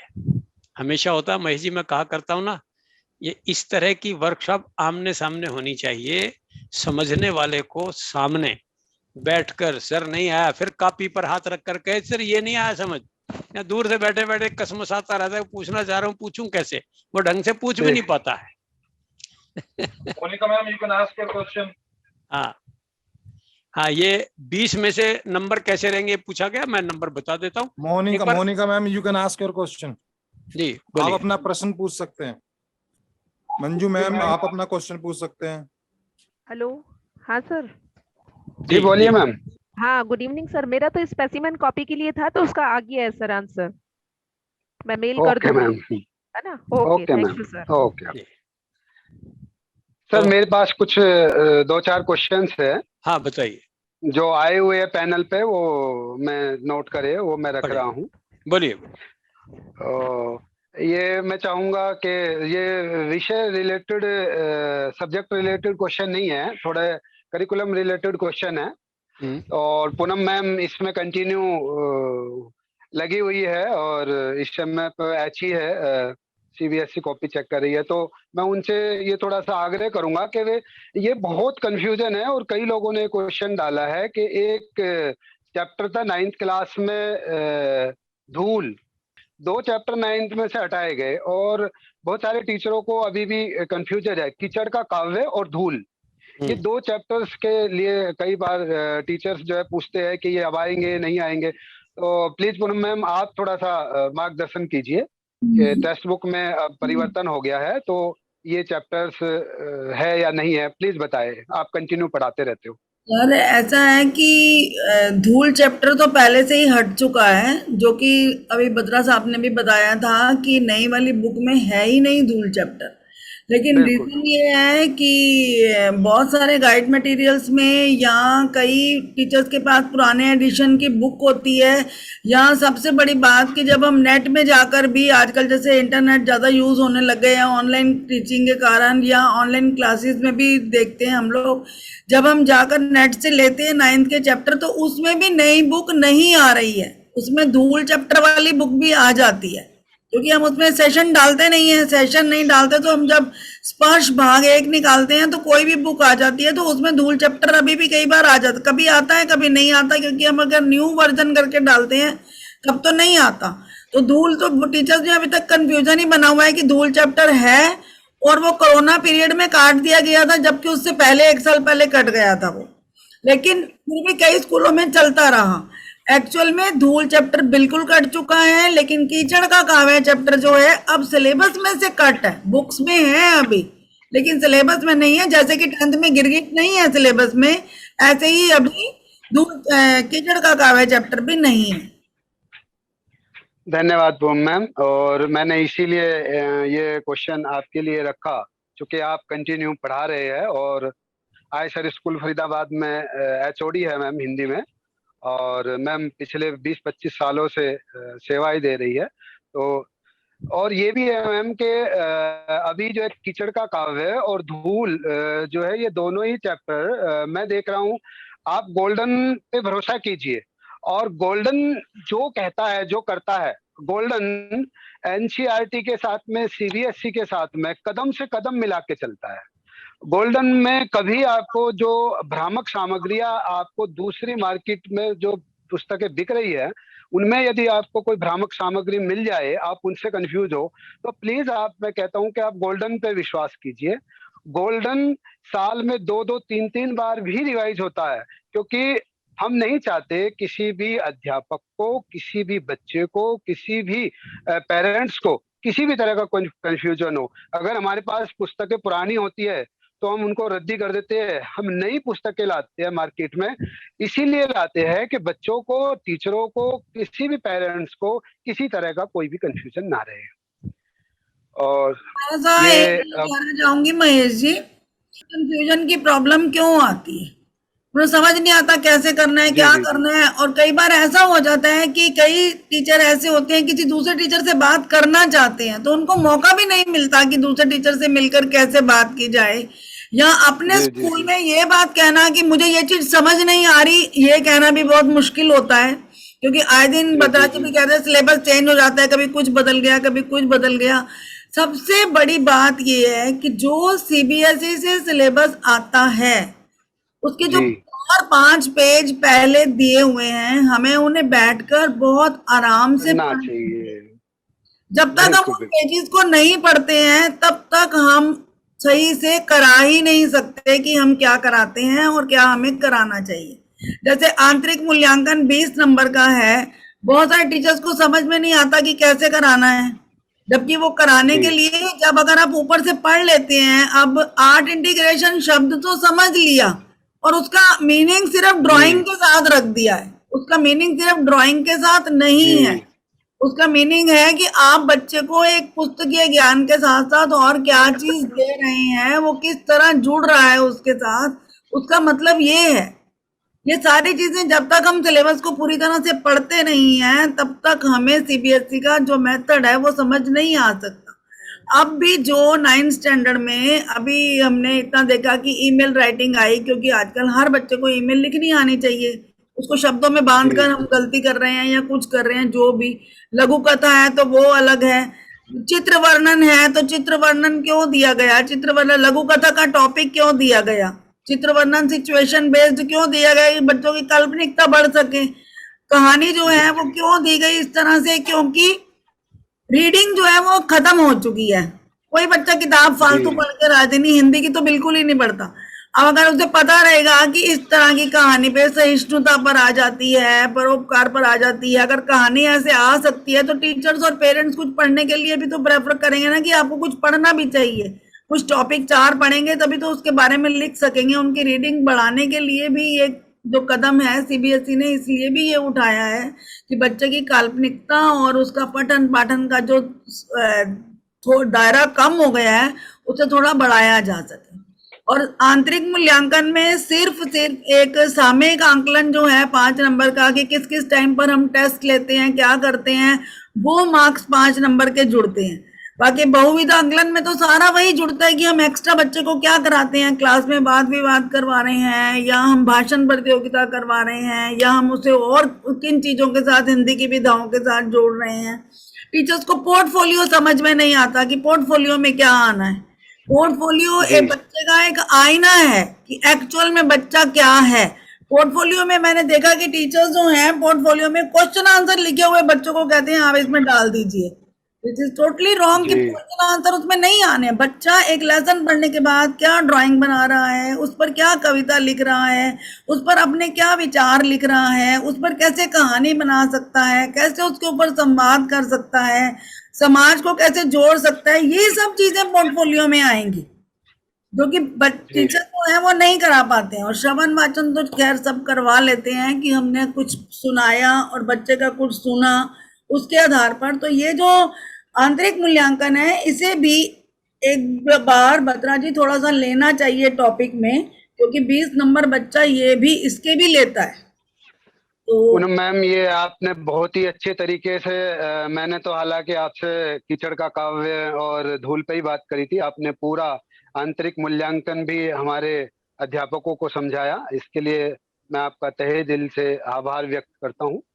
और समय की भी अपनी कुछ सीमाएं हैं और मैं चाहूँगा कि फिर कभी इस तरह का कोई एक लंबा डिस्कशन रखेंगे।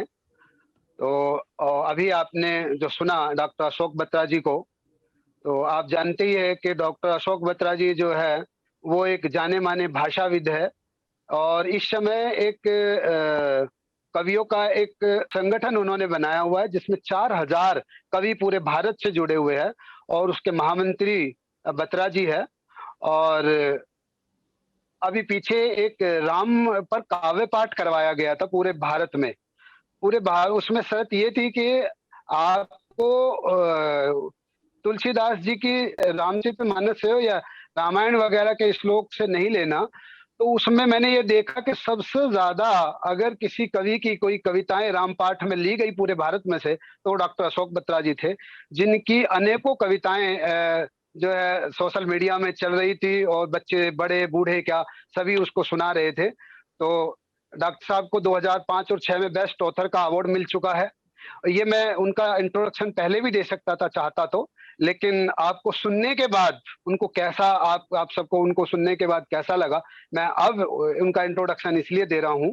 और डॉक्टर साहब जो है वो सोनी टीवी पे वाह वाह क्या बात है में बहुत बार उन्होंने अवार्ड जीते हैं और एक अल्लड़ कवि का एक अवार्ड दिया जाता है, हरियाणा के अंदर बेस्ट कवि अवार्ड होता है।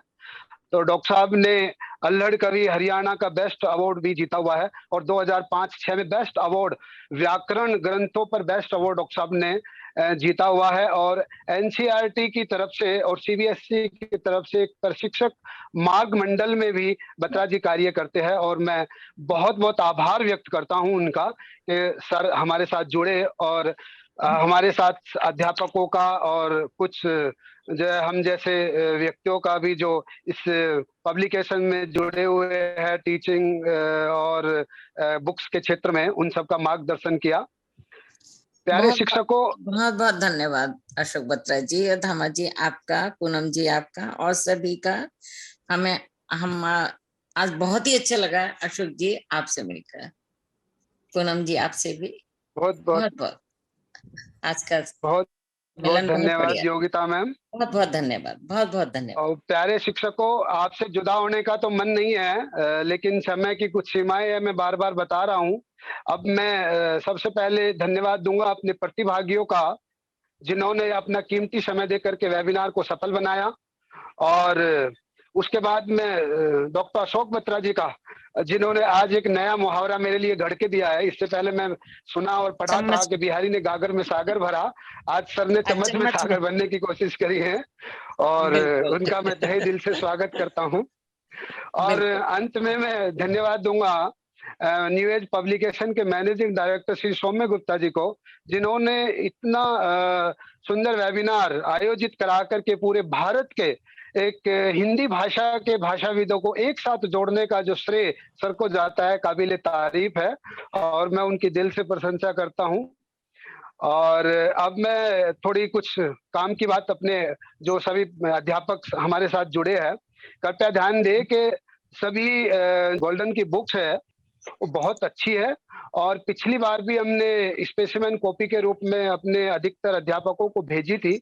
अधिक बदलाव बुक्स में नहीं है। इस बार जो नए अध्यापक जुड़े हैं उनको हम ये स्पेसिमेन कॉपी उनके लिए पहुंचाएंगे और अभी जब वेबिनार खत्म हो जाएगा तो उसके बाद एक व्हाट्सएप ग्रुप के अंदर फॉर्म या लिंक आएगा, उस पे आप अपनी प्रतिक्रियाएं देंगे और आपका एक सर्टिफिकेट हैंड टू हैंड जैसे ही आप अपनी उस पे सबमिट करेंगे उसको फुल फिल करके पूरी तरीके से अच्छी तरीके से, तो उनको आपको अपना एक सर्टिफिकेट मिल जाएगा। वहीं पर एक डाउनलोड का ऑप्शन होगा, कृपया आप जैसे ही डाउनलोड करेंगे तो न्यू एज की तरफ से आपको वेबिनार का एक प्यारा सा सर्टिफिकेट प्राप्त होगा।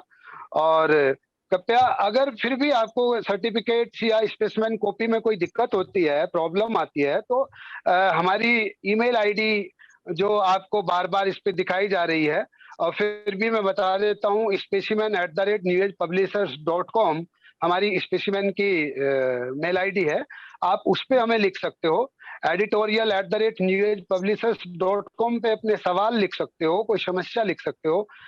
मैं चाहूंगा कि आप बार बार व्हाट्सएप पे मैसेज ना करें क्योंकि पूरे भारत के लोग इसमें जुड़े होते हैं और बार बार सब लोगों को डिस्टर्ब होता है। कई लोग अपनी मीटिंग्स में, कई लोग अपनी क्लास में, कई लोग अपने घरों में होते हैं। बार बार व्हाट्सएप पे मैसेज आता है, बहुत सारे लोगों को वो बॉक्स भर जाता है, देखना पड़ता है कि उनके किसी काम का मैसेज तो नहीं है। तो कृपया आप व्हाट्सएप ग्रुप में मैसेज ना करके आप हमारी ईमेल पर अपने सवाल भेजिए। आप हमारी ईमेल आईडी पर अपनी प्रॉब्लम लिखिए। किसी भी तरह की कोई दिक्कत हो, हम आपके साथ सदैव जुड़े रहेंगे। और यदि आपको हमारी गोल्डन बुक्स, जैसा कि आप पहले ही आपके पास स्पेसिमेन कॉपी पहुंची और जो बचे लोग हैं उनके पास भी पहुंचेगी अभी नई किताब, तो कृपया अगर आपको हमारी बुक्स अच्छी लगे तो मेरा बार बार निवेदन है कि बच्चों से रिकमेंड करवाए, उनको इस पुस्तक को पढ़ने का मौका दे। और मेरा धन्यवाद आपको सभी, आप जुड़े, मैं हाथ जोड़ के आप सभी से धन्यवाद करता हूं और आगे जुड़े रहने के लिए फिर से शुभकामनाएं देता हूं। धन्यवाद।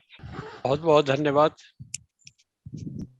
सभी पैनलिस्ट का। पूनम जी आपका भी, योगिता जी आपका भी, और नमस्कार जितेंद्र जी सर, सबका बहुत खुशी हुई हम आपसे मिलके। जी धन्यवाद सर, प्रणाम।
अपना इंडिया, गोल्डन बुक्स का दीवाना, गोल्डन बुक्स का दीवाना। पढ़ाई हो जो करनी, जरा भी ना घबराना, जरा भी ना घबराना। गोल्डन बुक्स को अपनाना,